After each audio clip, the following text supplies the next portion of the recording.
सर्वात सोपी रोजची इंग्लिश वाक्य. आपण रोज एकमेकांशी मराठीतून बोलतो. कधी-कधी इंग्रजी बोलण्याचा प्रयत्नही करतो. तुटकं-मुटकं का होईना आपल्याला येतं. तर त्यासाठी तुम्हाला मदत म्हणून आपण इंग्लिश स्पीकिंग कोर्स 30 दिवसांचा मी घेऊन आले आहे. आपल्या लर्न विथ सुची चॅनलला जर अजूनही सबस्क्राईब केलं नसेल तर करून घ्या. व्हिडिओ आवडला तर लाईक करा. चला, आता आपण इंग्लिश शिकूया मराठीतून. आज आहे आपला डे 4, दिवस 4. डेली यूज इंग्लिश सेंटेन्सेस आपण या व्हिडिओमध्ये बघणार आहे. मराठीतून इंग्लिशमध्ये. मला तुझे कपडे आवडले. I like your outfit. आता ह्याच्यामध्ये आपण क्लोथ सुद्धा यूज करू शकतो, पण इम्प्रूव्ह इंग्लिश मध्ये आपल्याला आउटफिट बोलायचंय. तर मला तुझे कपडे आवडले. I like your outfit. मी शिक्षिका म्हणून काम करते. आता एखाद्याचं प्रोफेशन काय पण आहे, डॉक्टर आहे, शिक्षिका आहे, तर आपण काय म्हणणार? I work as a teacher. I work as a teacher. मी शिक्षिका म्हणून काम करते. मी डॉक्टर असेल तर काय म्हणणार? I work as a doctor.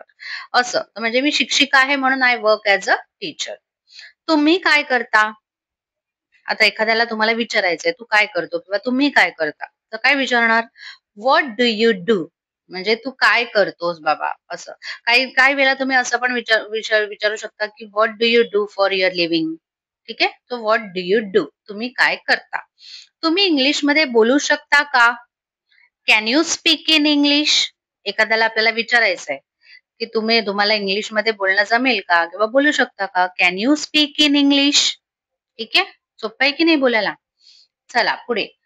किती वाजले आहेत.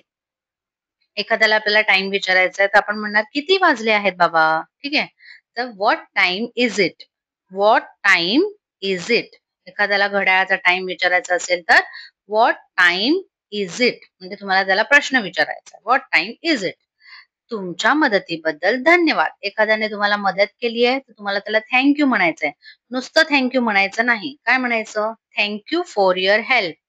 काय म्हणायचं? Thank you for your help. हे काइंडनेस दाखवतं. Thank you for your help. मला माहित नाही काय प्रॉब्लेम आहे. ठीक आहे, तुमचं कन्व्हर्सेशन चाललंय, तुम्हाला माहितीच नाही काय आहे तिकडे प्रॉब्लेम, तर काय म्हणणार? I don't know what the problem is. मला माहित नाही काय प्रॉब्लेम आहे. I don't know what the problem is. मी तुला नंतर कॉल करेन. मी तुला नंतर कॉल करेन. I will call you later. एखाद्याला तुम्हाला फोनवर सांगायचंय किंवा भेटल्यावर सांगायचंय तर तुम्ही काय म्हणणार? मी तुला नंतर कॉल करेन हा. मग त्याला म्हणतात I will call you later. I will call you later. मी तुम्हाला कशी मदत करू शकते. तुम्हाला कोणीतरी काहीतरी प्रॉब्लेम सांगितलाय तर तुम्हाला त्याला विचारायचंय मी तुला याच्यात काय मदत करू शकतो. तर विचारायचं how can I help you. How can I help you. मी तुम्हाला कशी मदत करू शकते. How can I help you. चला एकत्र करूया. काहीतरी एखादं काम आहे आणि ते तुम्हाला सांगायचं आपण मिळून करू किंवा एकत्र करू. तर काय म्हणणार? Let's do it together. Let's do it together. Together म्हणजे एकत्र. चला एकत्र करूया. Let's do it together. तू माझ्यासोबत येत आहेस का. एखाद्याला आपल्याला विचारायचंय की माझ्यासोबत येतेस का किंवा येतोस का. Are you coming with me. Are you coming with me. तू माझ्यासोबत येत आहेस का. Are you coming with me. त्याचं उत्तर येस असेल किंवा नो असेल. Are you coming with me. त्याच्यानंतर समोरचं उत्तर देईल. मी माझं काम पूर्ण केलं आहे. I have completed my work. कधी कधी आपण म्हणू शकतो I have done my work.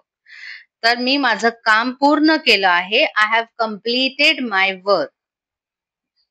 तुमचा दिवस चांगला जाऊ दे.